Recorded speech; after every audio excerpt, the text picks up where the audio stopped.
Isa sa ayaw ng mga mais natin, mga kamag-anak, ay yung nasisilong. Kaya kamukha niyan, mga kamag-anak ko, makita niyo yung bunga kapag nasisilong siya, hindi lumalaki yung kanyang bugaso at yung bunga. Kasi nga mga kamag-anak, nasisilong siya dito sa may puno ng saging. Kamukha nito mga kamag-anak, nakita niyo mga kasamahan niya, malalaki at berdeng berde. Ito naninilaw kasi nga, ayan, nandyan siya sa ilalim ng punong kawayan. Ito mga kamag-anak yung maisan natin. So kung makikita nyo, itong mga nasa bungad na yan, ayan o, napakaliliit.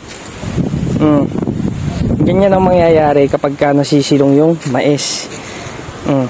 Nakita nyo, hindi siya pumapantay dun sa mga kasabayan niya. Kasi nga mga kamag-anak, silong din yan. Kaya ang ginawa natin dyan, ayan, pinutol na natin yung mga sanga nitong alateris o saresa kung tawagin dito sa amin sa Bulacan.